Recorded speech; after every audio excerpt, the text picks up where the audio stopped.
Right, so welcome. My name is Dr. Steve Tullius. I'm a pediatric and family chiropractor. I lecture internationally on chiropractic and am involved highly in chiropractic education, research, and politics. And my clinic is located here in San Diego, which focuses on helping individuals with various neurodevelopmental conditions and other complicated disorders, as well as preventative care as well.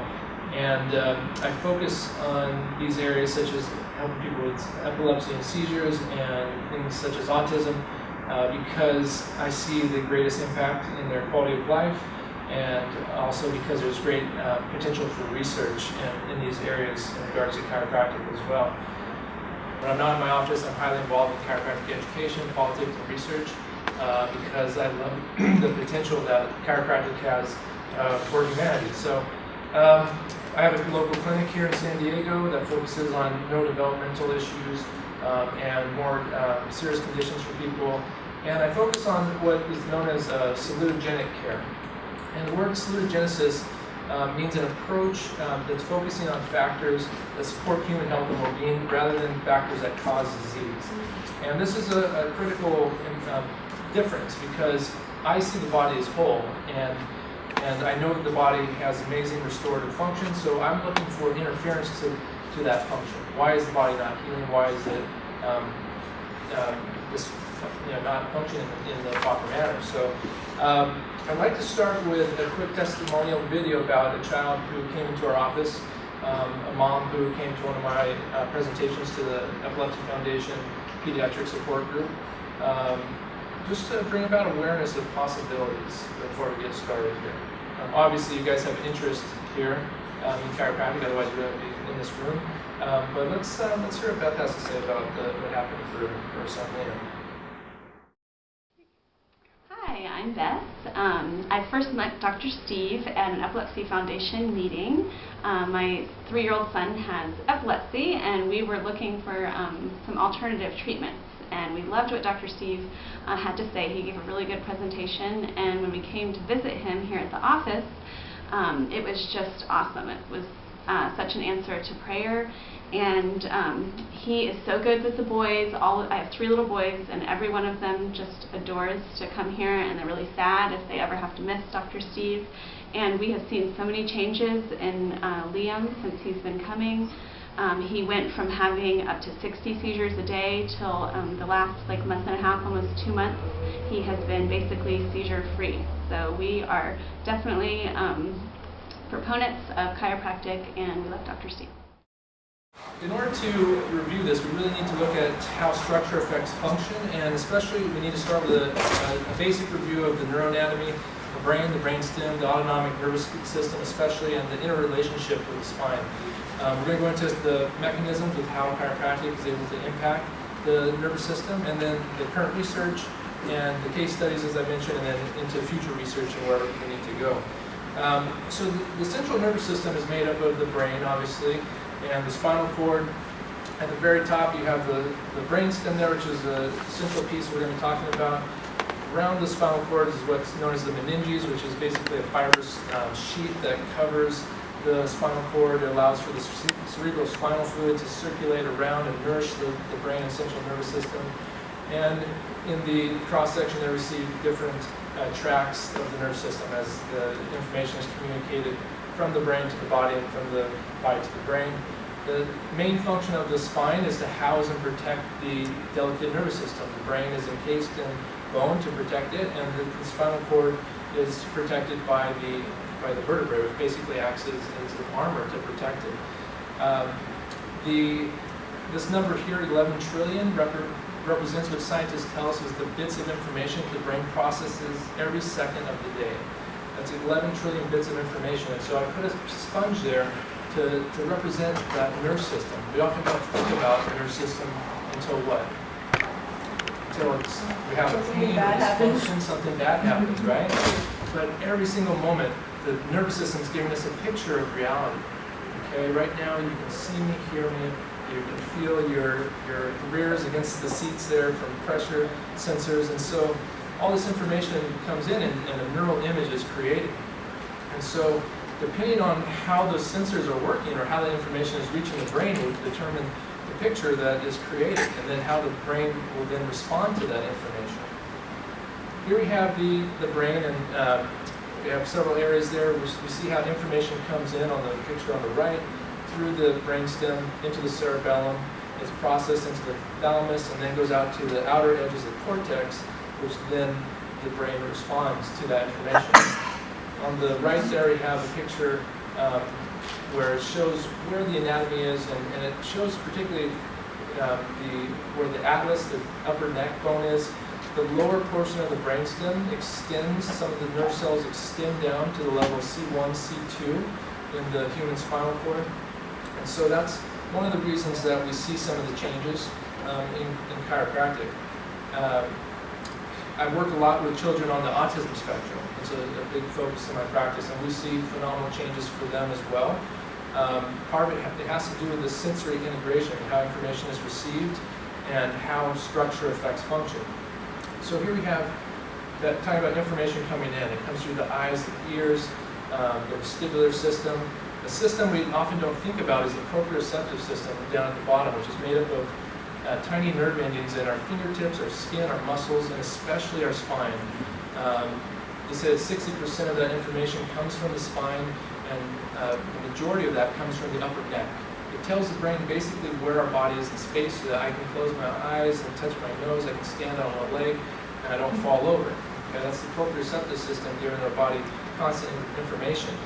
And so once that information goes in through the spinal cord, it goes to the brainstem, then over to where it's processed, then over to the cerebellum and the thalamus, where that information is integrated, and then it just gets dispersed appropriately from there. You probably all have had this test done before. This is a simple feedback loop here where we have information, in this case a hammer, little reflex hammer, hit the knee, the patella tendon, and it sends information into the spinal cord, and then we have an immediate response, right? And the doctors do this test to have a very basic, crude assessment of the integrity of the nervous system, how responsive it is. And it's based on just a basic feedback loop.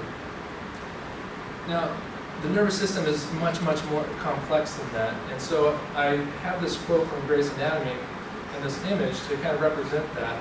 And he said that the human nervous system is the most complex physical system known to mankind.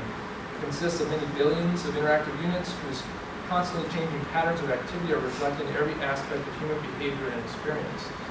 And the picture there is an image of what's known as an open dynamic system. In physics, in mechanics, they're looking at different systems, beyond the linear approach. A linear system is just like you put an input here, it affects A will affect B, will affect C. Our bodies are much more complex than that. We're open dynamic systems, meaning that one event can affect many, many other events and then future events.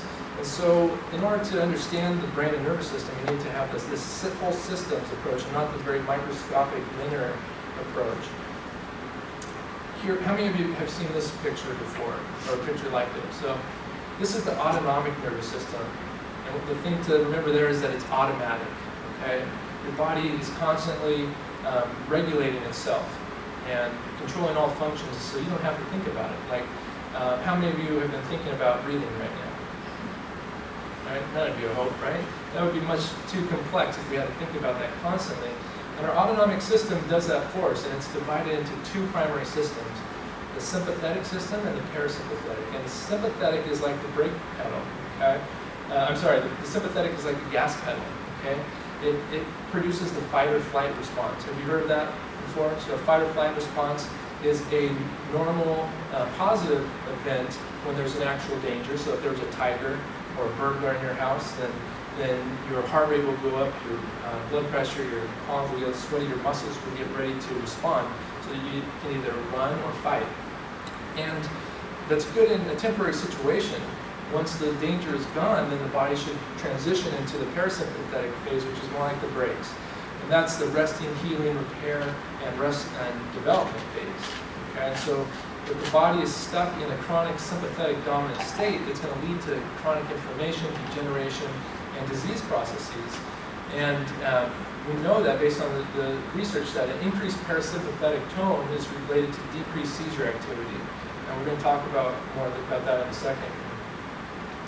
So this is a graphic I created just to kind of, very basic, but just ended as more linear there. But you see information comes into the brain.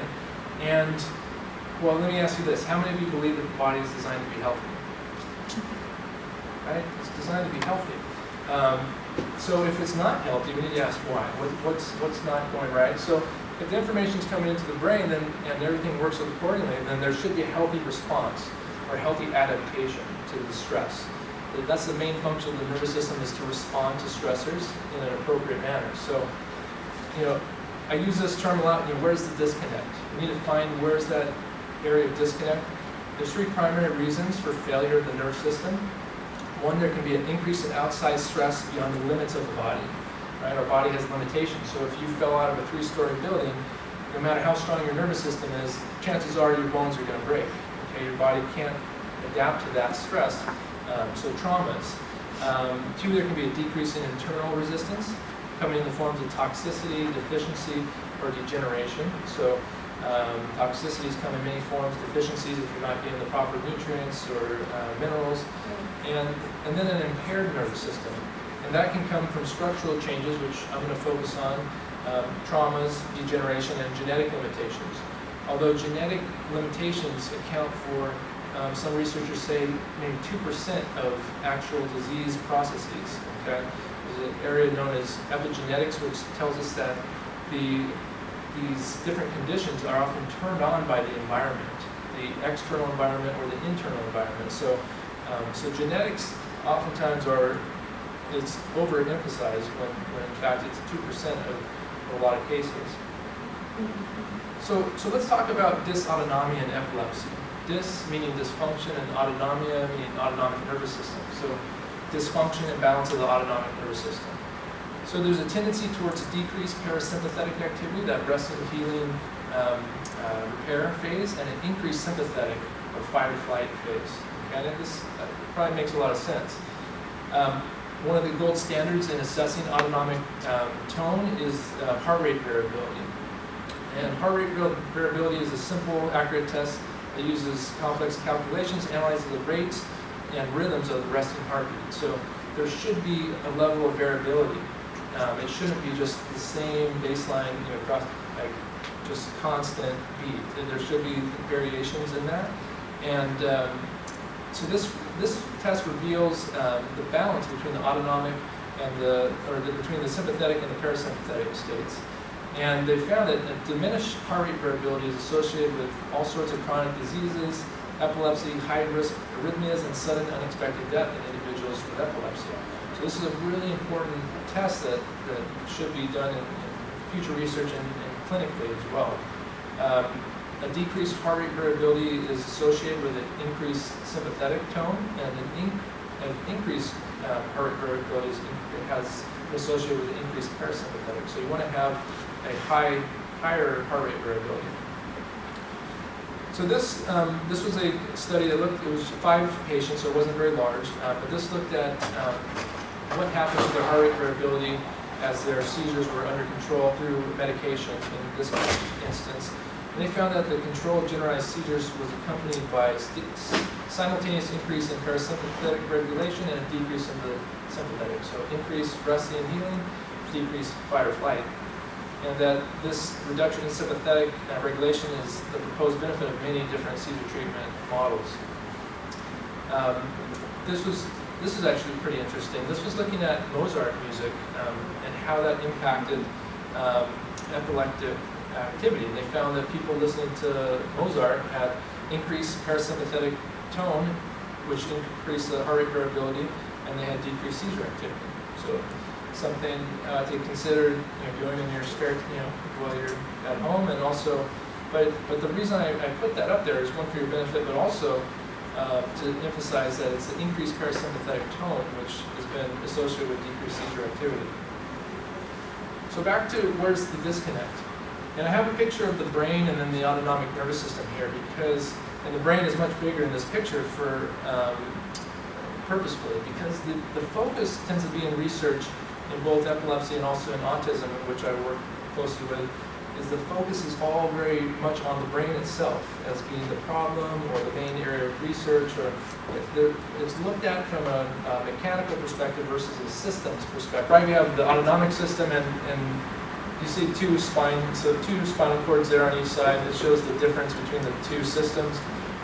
It's basically, we're not looking at how that system impacts the brain, how the brain responds to information that when it's not getting proper information. So that's what we're going to talk about. This word disafferentation means an imbalance of information, of sensory information going into the brain. Dis meaning dysfunction, afferent meaning afferent information up to the brain. Okay? And we're going to talk about neuroplasticity. How many have heard that term before? So what is your understanding of neuroplasticity? How well the brain works. How well the brain works and how it can change itself, right? Based on what? How does it? Just whenever you're looking at using it. Using it, right? How we use it and the information coming into the brain. So, Is that an environmental thing? Can you maybe? yeah, your environment can absolutely impact it. So, I'm not going to play the video because we don't want to interrupt the speaker in the other room. But I'll tell you about it. I was going to play a clip from the doctor who wrote this book, The Brain That Changes Itself. This is a great book to read if you haven't already, Dr. Norman Doidge, and he really talks about neuroplasticity and how the brain used to be viewed as this static, mechanical piece of anatomy. But scientists now know that the brain changes itself based upon the information it receives. So when the information changes, the brain changes. They used to think that if someone had an injury to a certain part of the brain, that you would lose that aspect of activity, whatever that part of the brain controlled. But we know that the brain recruits other areas because again, we're designed to be what? Healthy. And our body's designed to thrive, not just survive, and it does whatever it can to increase function. And so I'm going to skip over the video, but basically that's what the video tells us, is that neuroplasticity is going to change the way we look at science, the science of the nervous system. So, but basically, with neuroplasticity, we have it can be a mental activity as well, but that's why things like biofeedback work. But it could be a mental activity or a physical activity. Do we have any golfers in the room or anyone who plays a musical instrument? Okay, so how long have you practiced your musical instrument? I've been playing for a while, Yeah, but you definitely probably had to play every day for at least an hour, not counting the sales, yeah. because practice makes habits. Absolutely, and it gets ingrained in your nervous system. So just like learning to swing a golf club, you can have a good habit or a really bad habit, like I've developed over the years. And so that gets ingrained neurologically, and so you can do the same thing with any sort of activity. And if the information is not getting to the brain properly, then it's going to create new neural structures, improper pathways. So let's talk more about that imbalance of information into the brain. This is what we know in this disafferent state. We have a decrease in, remember I was talking about the proprioception, it's in these tiny little nerve endings. Mechanoreceptors are basically tell us when there's pressure, okay, or you feel something is smooth or rough. There's tiny nerve endings that tell us about where our body is in space and all these sorts of things. And then we have nociception, which tells us there's a harmful stimulus. Okay, sometimes that's painful, but not always. Basically, the mechanoreception is a positive, supportive information to the brain, and the nociceptive information is damaging. Okay, and that combination, when that happens for a long period of time, that leads to a negative neuroplastic event. It causes central and peripheral sensitization, so the nervous system begins to become programmed in a negative way. It increases the stress response, that fight or flight response, increases disease susceptibility, and has potential global effects on coordination, emotions, and visceral function. So on this chart, disafferentation then is happening on the way into the brain. Okay, it's not the brain itself in this model, it's the sensory information as it comes in. So if the information is off as it's coming in, if it's distorted or if it's improper, what's going to happen to the output? It's going to distort. Yeah, we have a negative output.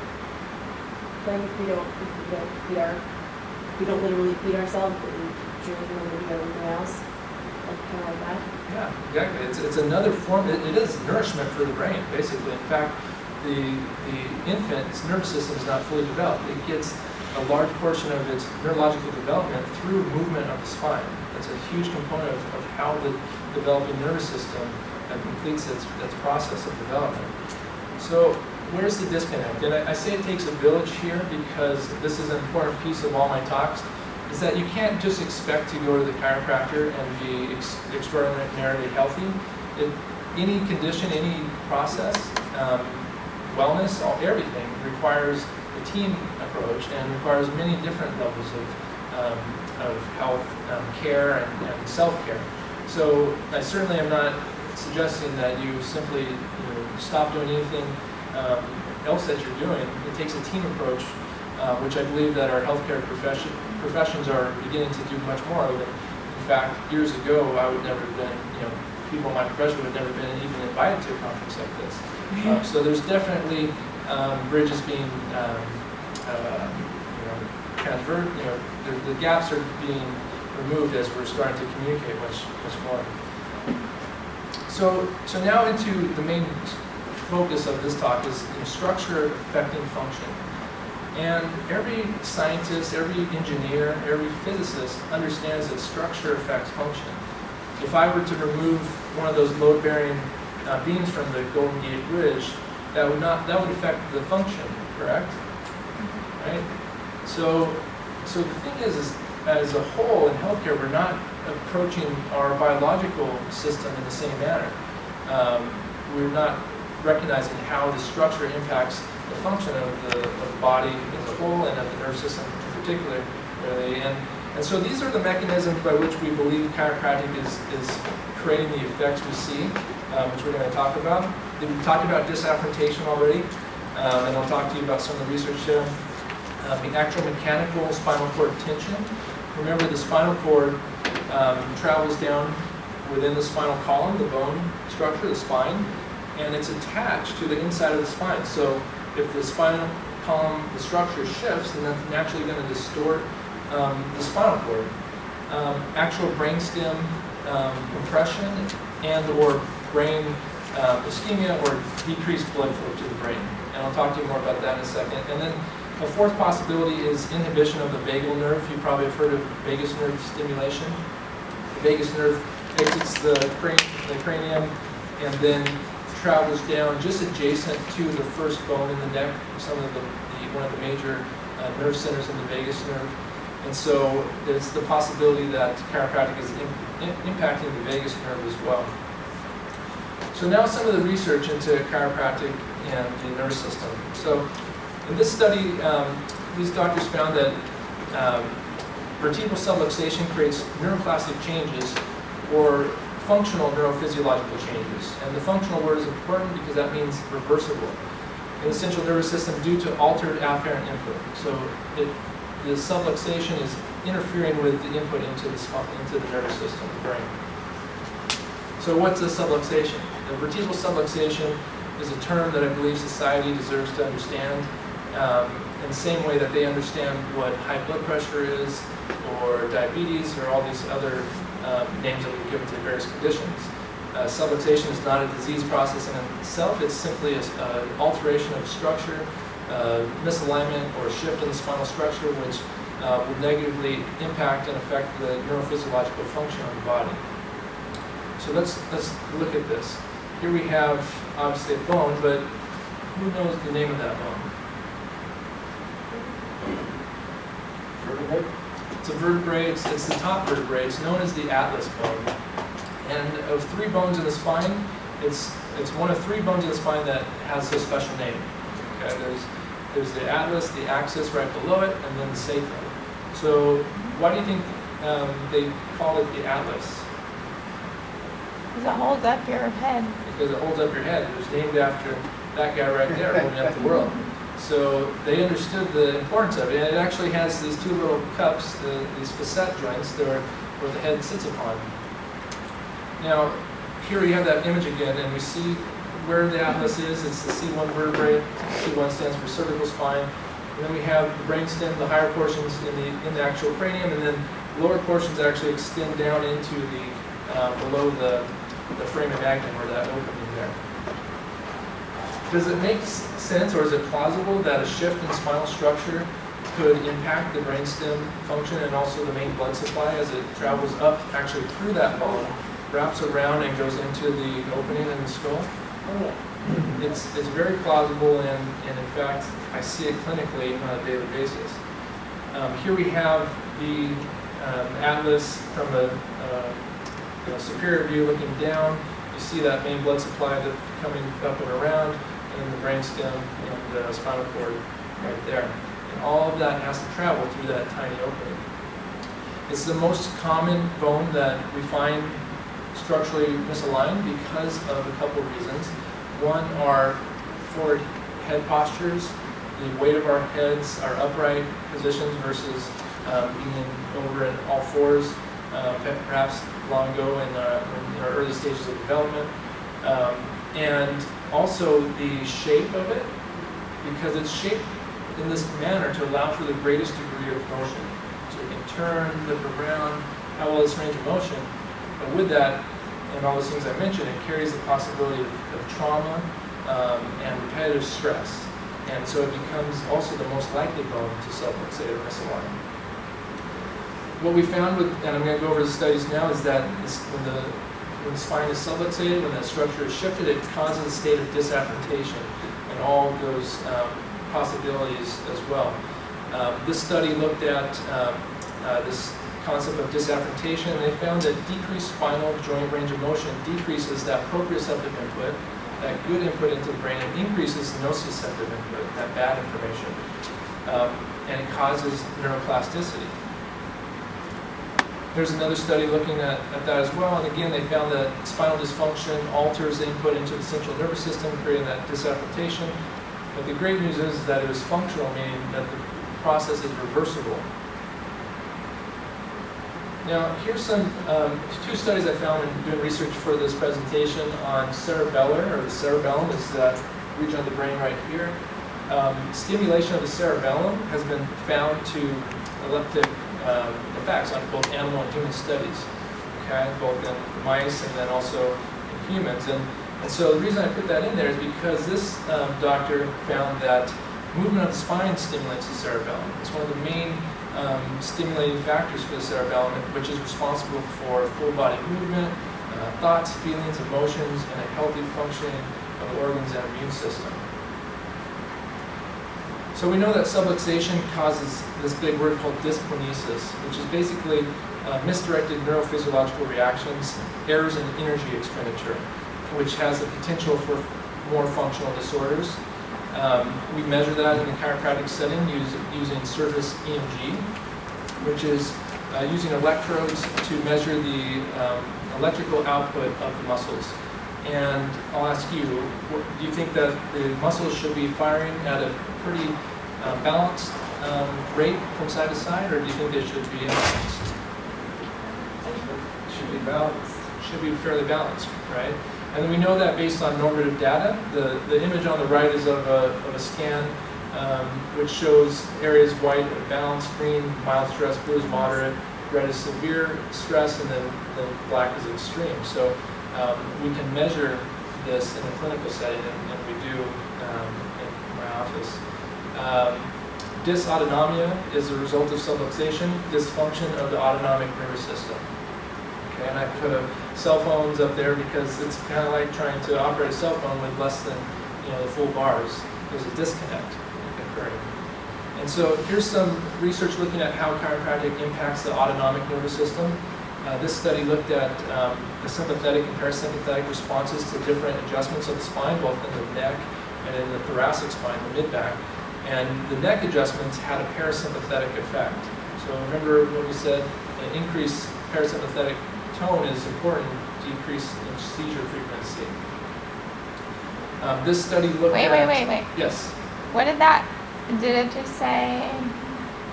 Okay, so the cervical is parasympathetic and the thoracic Thoracic has sympathetic is sympathetic? Okay. Correct. And to make it clear in chiropractic, we're not looking to stimulate or depress either system. We're simply looking to restore function. It's never my intent to treat disease or treat epilepsy or treat seizures in my practice. I'm looking to restore neurological balance, which in return will have some pretty amazing results. And it depends on the condition of the person, their genetics, what other factors are going on in their life. But that's the paradigm of chiropractic is not a treatment one, but one of increasing the salutogenic or health genesis within the body.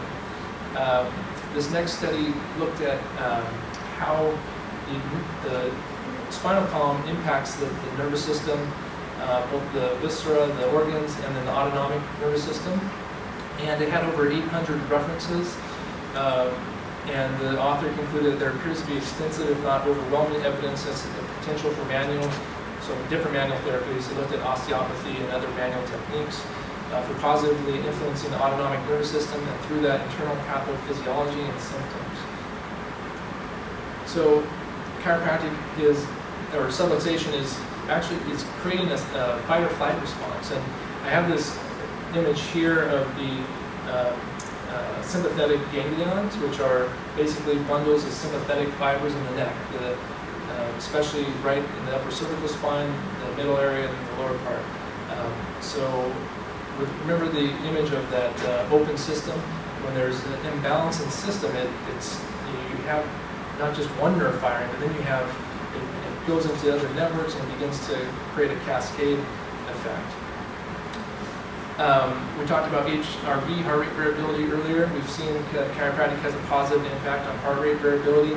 This first study was the largest one so far done, and they found that decreased heart rate and increased total power from the HRV analysis indicated a healthy autonomic nervous system balance after correction of vertebral subluxation.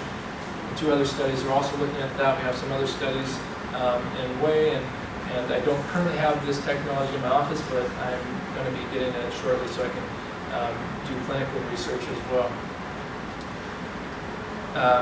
We know that, again, another way that we do measure autonomic function in my office and a lot of offices is using paraspinal thermography, which is measuring the skin temperature along the spine, which again should be balanced, or there should be some variability from side to side.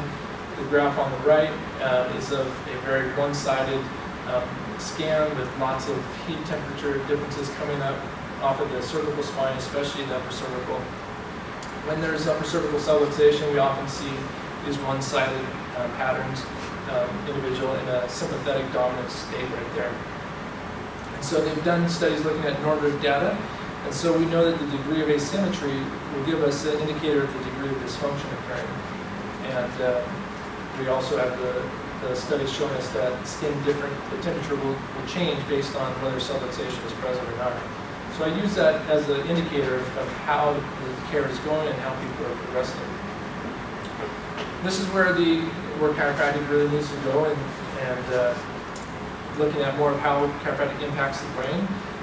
This study looked at cerebral metabolic changes after chiropractic adjustments. And they found that the chiropractic spinal adjustments affects regional cerebral glucose metabolism related to sympathetic relaxation. So a decrease in sympathetic activity and also change in how the brain is metabolizing glucose. So it was changing the way that the brain functions, its efficiency basically.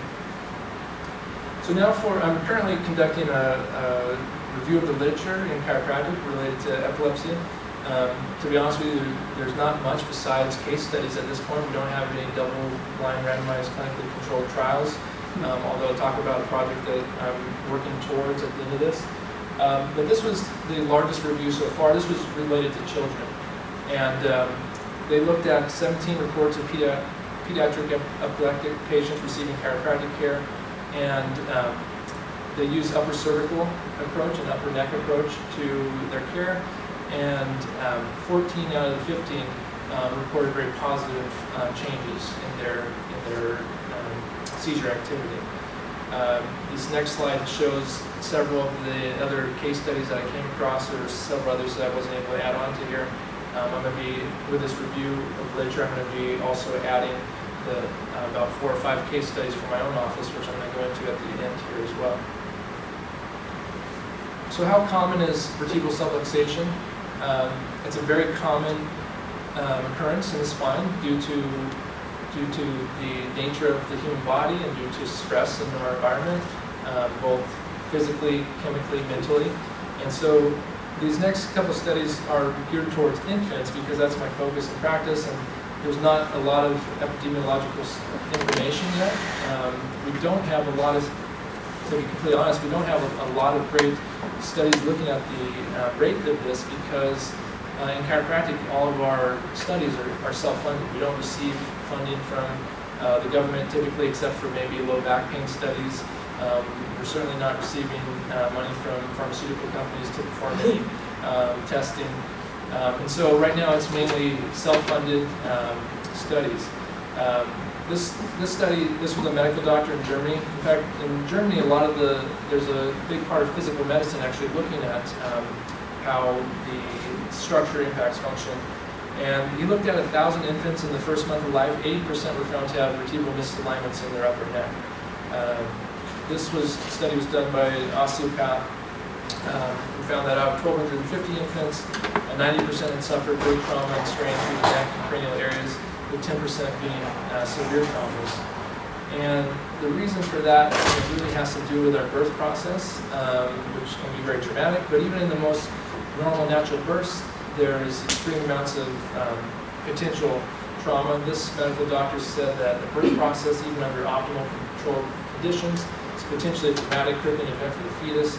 Spinal cord and brainstem injuries often occur during the process of birth, but frequently escape diagnosis. So the reason they escape diagnosis is because nobody's looking for this. This is not something that people are looking for when a baby is born, but I believe they should be. So what causes subluxation? It's caused again by stress. Physical stress, chemical, mental, emotional stress. So to answer the original question, it's in my clinical experience, subluxation is very common. It just depends on what degree and how much it's impacted the neurology, how long it's been present, and to what degree it's impacting again the neurology there. So now on to safety with chiropractic care, because I've had a lot of individuals come to me from neurologists or others who say that chiropractic is not safe or not to let the chiropractor touch your neck. So I just wanted to address that because for myself, I don't think about it on a daily basis because this is what the actual research says. So from a malpractice insurance perspective, insurance costs for a provider is based on actual risk, right? So just like with house insurance, car insurance, these things are based on risk.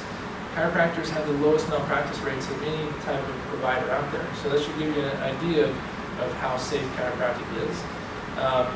This first study was the largest study and most recent done on chiropractic and stroke. And what they reviewed 100 million patient years in Canada for this certain, I think, 10-year time period, and they found no correlation between chiropractic and stroke. They found they reviewed the difference between people going to a medical doctor and to a chiropractor, and they looked at the incidence of stroke following that visit, and actually there was more people having strokes after going to see the medical doctor. It was very slight, but what the authors concluded is that people were already going to the medical doctor or the chiropractor with a stroke in progress because some of the symptoms are headache, dizziness, head pain. These are the things that people normally enter the chiropractic office setting, and because it's difficult to diagnose a stroke in progress many times, people have been attributing stroke to chiropractic on a rare basis, but inappropriately is what the authors concluded. This other study looked at 50,000 neck adjustments and found no serious head incidents. So I think the safety issue has really been put to rest. So now that we talked about that, let's talk about side benefits, okay? Because not many professions can claim actually having side benefits. So myself included and my son and my family have received chiropractic for many years in a purely asymptomatic paradigm. We don't have pain, we don't have symptoms when we get checked. And this is why. We've seen in chiropractic clinically, but also in the research. This was a review of the health benefits of chiropractic for all of these in case study, in both areas, respiration, range of motion, heart rate variability, all these different areas we see improvement. So the reason being simply is that we're restoring function to the nervous system, and when that happens, all these various things benefit. So some of the cool side benefits of chiropractic. In terms of evaluation and care, an assessment involves initially a neurological exam in a chiropractic setting, which is typically surface EMG, which I mentioned earlier, measuring the electrical output of the muscles, a paraspinal thermography exam, which is measuring the skin temperature along the spine, palpation of the spine, looking at postural distortions, as you can see on the right there. When the upper cervical or upper neck is distorted, instead of walking around like this all day, our body has a reflex to bring our eyes back parallel with the horizon. But what happens is we develop functional imbalances, a functional scoliosis, if you will, where the spine will create these compensatory patterns to keep you upright. Okay? Over time, though, that leads to other functional disorders in other areas of the spine and more neurological insult in other areas. So we evaluate that, and we're looking at functional pelvic distortion, so looking at the leg length. The leg length should be pretty even. Some people will always have some degree of difference, but the legs should be fairly equal from side to side. In terms of adjusting the spine, there's manual techniques. I employ both manual techniques and instrument adjusting. That little device on the left is known as an activator. It's a spring-loaded device which can develop a very specific impulse. I use that a lot with kids, but also with adults. And then I also use manual adjustments of the spine as well. So now on to some of the cool part, the results that we've seen in our clinic. So this is Liam. This is that 3.5-year-old that we heard the case study, or heard the testimony from the mother earlier. His seizures started 9 months prior with an unknown cause, up to 60 seizures a day, both drop, absence, and grand mal seizures. I would see it regularly in my office. When he first came in, he would just drop. Sometimes a couple of times in the office. In the first 2 weeks of care, he'd been in the ER, I think twice. He'd lost a tooth. He needed stitches because he had hit his face. I can't begin to understand the stress his family was under. The seizure frequency started to decrease within the first 2 weeks of care, and then after 2 months, he was seizure-free. And now he's been seizure-free for 12 months and counting. So that's, and that was the only thing that changed in his life, was chiropractic care. This individual has had absent seizures. She's currently under care, still in corrective care, I would say. She's 24 years old when she started back in January. They started at 18 as a grand mal. Keppra and folic acid reduced the frequency to 1 time a month. This was by her neurologist, and transitioned into absence seizures. She had chronic migraines, headaches, and several times a week, and severe fatigue. Also difficulty focusing and very spacey. When she came in, she had probably an absence seizure as I was doing the history. She was just very much not there cognitively. At her first progress exam, 5 months into care, I think, maybe 4, she had had 1 absence seizure in 6 months, and she had been seizure-free for 3 months at that point. No more headaches or migraines, increased energy, she wasn't as tired, increased focus, no more spaciness, and increased quality of life as reported. This was her initial thermal scan. You can see on the left she had very extreme readings at C1, the atlas area, and then she had associated compensatory patterns lower down in the spine. That was her follow-up scan. So obviously quite a bit of objective difference there, and no wonder she's feeling the way she's feeling. This is Sharonda, which is a very interesting case. She's a 32-year-old female. She had a sudden onset of seizures during her 2nd trimester of pregnancy. They're myoclonic seizures. She had a chronic history of migraines. Her thermography and SEMG revealed quite a bit of imbalance neurologically. This is her initial SEMG scan. You can see the black is extreme. That's like off the charts right there. Lots of red. Just high readings right there. That was her follow-up scan. She's still showing some levels of imbalance, but obviously that's much better. This was her initial thermal scan, which I normally don't see black on an initial thermal scan reading like that. And then that was her follow-up. So the black was down to red, and actually, notice the difference between the two. We had all those whites in that region. She was actually getting probably less neurological information to those regions. And so in her follow-up, you see it's almost as if those areas are waking up. It also shifts to the other side as the body is trying to balance some of those distortions we talked about earlier. So there's just her before and her afters there. Hi, my name is Sharonda Allen. I'm here seeing Dr. Steve Tulis. I've been seeing him for about 3 weeks now, and I am 5 months pregnant, and I came to see him because of some seizure activity that I've been having, and they were upwards of 15 to 20 times a day, which is very, very impacting of my daily life, working as a service provider for kids with autism and a mom of 2. And after I started seeing Dr. Steve about 3 weeks ago, I have had no seizure activity whatsoever.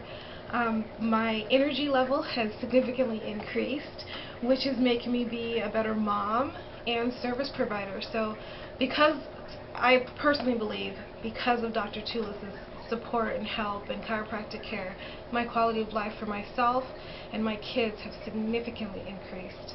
So I'm definitely a firm believer of chiropractic care, especially in tune with decreasing epileptic seizures.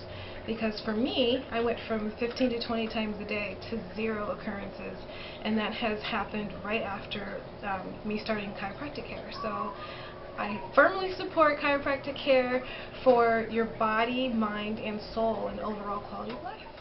Thanks. One upper cervical adjustment, her seizure stopped. So they started during pregnancy, several weeks prior. One upper cervical adjustment later, her seizure stopped. She did have one episode several months later when she was under extreme stress and dehydration too during the latter parts of her pregnancy. But she's had no more episodes of no migraines to speak of. So Gracelyn, 7-month-old with atypical Rett syndrome. So this is where the genetic component comes in. And it also shows that even with genetic components or other serious, other pathological conditions, that the potential for seizure frequency to decrease is still there. So her first seizure was at 6 weeks old. Pre-medication, she was having 8 to 15 seizures a day. Post-medication, she was down to 1 to 2 a day. She had extremely poor control of her head and neck and eye movement, extremely fatigued. Every time she came into the office, she was basically out. She was in a vegetative state. Her paraspinal thermography revealed very high temperatures at the atlas. So even with infants, we can still measure the skin temperature. Now her frequency is decreased from 1 to 2 per day to 1 every 2 to 3 weeks.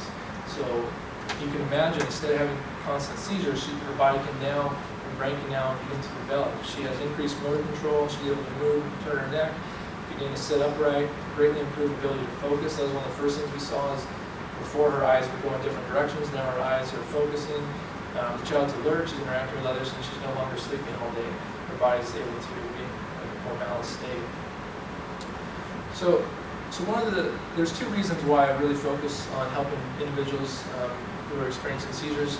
The first and foremost is that I get to see the greatest impact in changes in quality of life.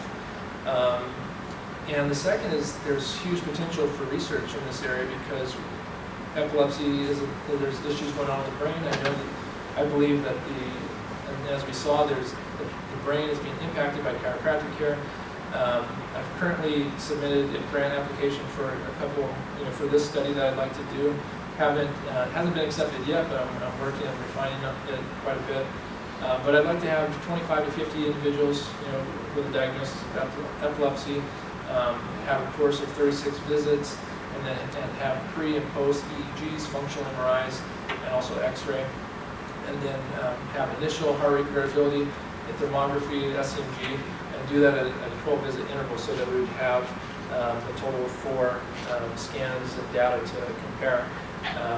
I believe that it would show dramatic changes, and potentially with change the face of the future for a lot of individuals suffering from this condition and many, many others. We have some time, so I'd love to take your questions. In being here, I'd love to collaborate with anyone looking to do research in this area. If you'd like a full list of references, I'd be happy to provide it. You can email me at steve_tullius@yahoo.com. That's my personal website as well. And I'd be happy to take any questions from any of you here. I never thought about the blood flow coming through the C1 and how it would come up into the, does it go right side of the brain stem, or how does it get up into the brain? It travels up the foramen magnum. Is the hole where the spinal cord? Yeah, the hole in the C1, there's a blood vessel that goes through there, or an artery? Yeah, so I'll go back to it for you. So both the, There you go. yeah, here it is. So and this is the entire cervical spine, not the entire, the majority of the cervical spine. There's these openings right here that you see there. So that vertebral artery travels up through, and then it wraps around. You can see it wrapping around, and then goes up, and then it branches off. You can see the branching right there. That provides the main blood supply to the cerebellum and the posterior aspect of the brain. Okay. And then everything you talked about, the high reds and blacks up here at the C1, this temperature. How do you do the temperature red test to see?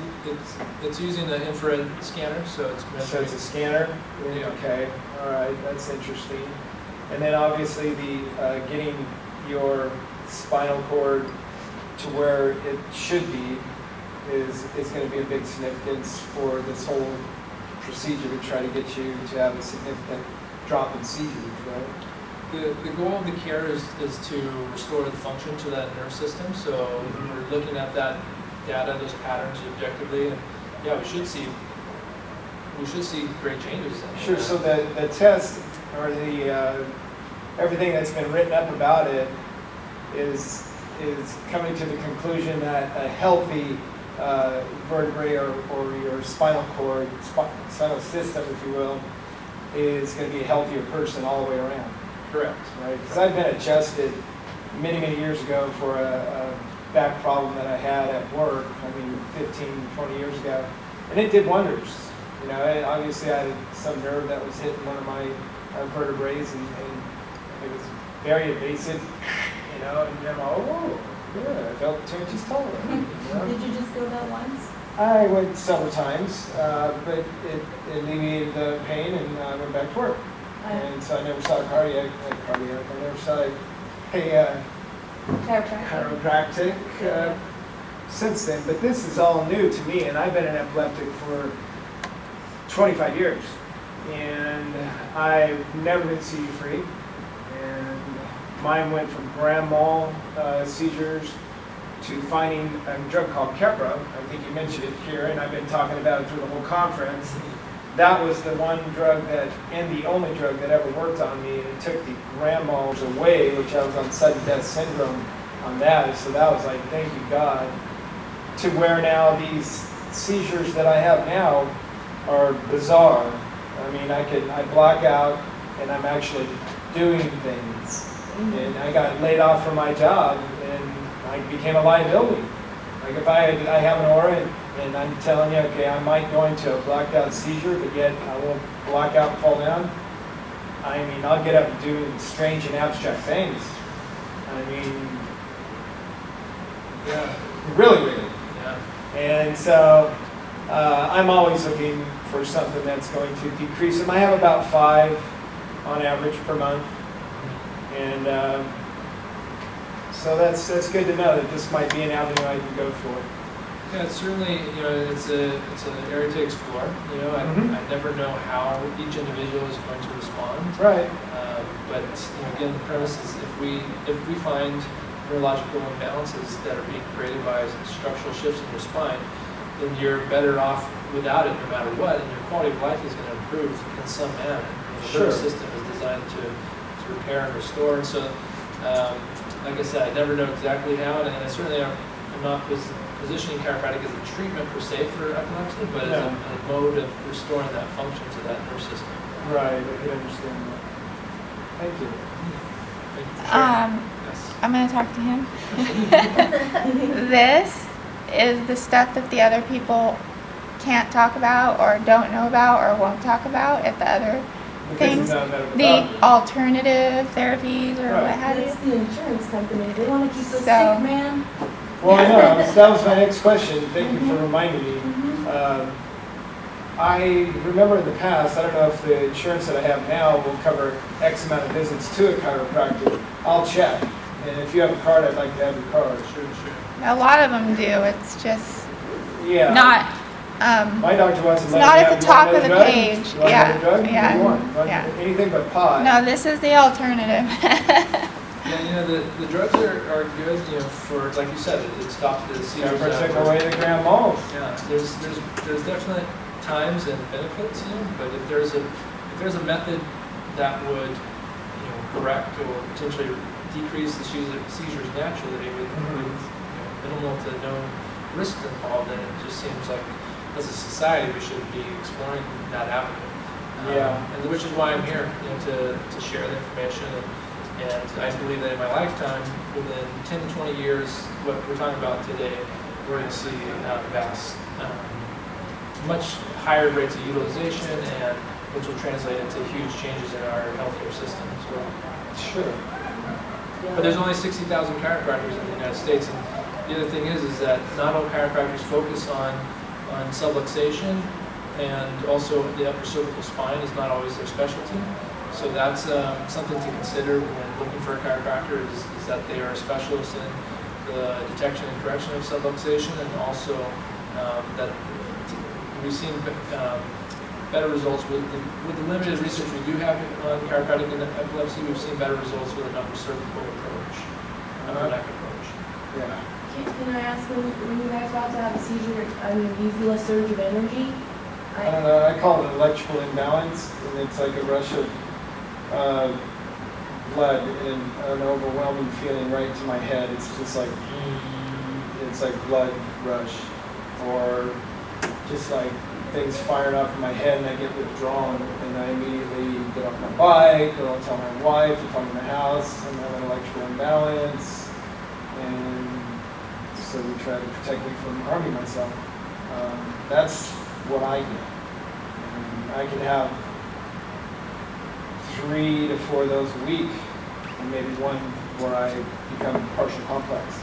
So if you ever want to look on the Epilepsy Foundation website and go partial complex seizure, they made a video for the EMTs, the fire department, and the police officers. So whenever I get around a cop or anybody, I tell them about this, and I tell them that, like I had a sergeant, I told the sergeant, and I explained to him, and he knew I wasn't out of my mind, and I talked to him professionally, and I'm good with people, and told them about it, look at it, share it with your other police officers, and so that they won't think that they come across somebody that's having a seizure that they're in 5150. Seriously, yeah, because the video shows and depicts this guy going into a store, he's normal, he goes up to the aspirin aisle, and all of a sudden the guy says, closing up, and he's going like this. And next thing you know, I'm doing this in a nutshell, he goes on and he calls 911, 2 cops come in, a lady and a man, you go up to him, hey, they're closing, and he doesn't listen, he's still going like this, but he's like awake, and she goes, okay, come on, and then he goes, combatively hits her arm, and the cop, bam, back of his legs, on the ground, cuffs, and he goes into the cop car. This is a movie, it's very fictional, but this happens, I don't want it to happen to me. Yeah, and he's in the car, cop car, going like this. So it could be 2, 3, 4, 5, 10 minutes before he becomes aware of himself and he's in the cop car. I have a question. How much of this do you think, so I mean, having seizure and watching her go down, it has to throw everything off anyway. Do you think by that happening, you're going to incur more seizures, so by adjusting it, it would kind of bring down the intensity, or at least the... Yeah, there's definitely physical trauma involved with the seizure process. So do you think part of the reason why that works is because you're putting everything kind of back, because every time like she has a seizure, you know it has to throw stuff off? Well, yeah, when it's thrown off, remember, that's going to increase the stress response in general. So, and an increased stress response increases seizure frequency. So We can decrease the stress response and the nervous system's Right. ability to handle stress, and we can decrease the frequency, in my opinion, because it decreases the trigger. You're not as likely to be triggered by stressful events. Is there any way I can put my name on a list for when you want to do them?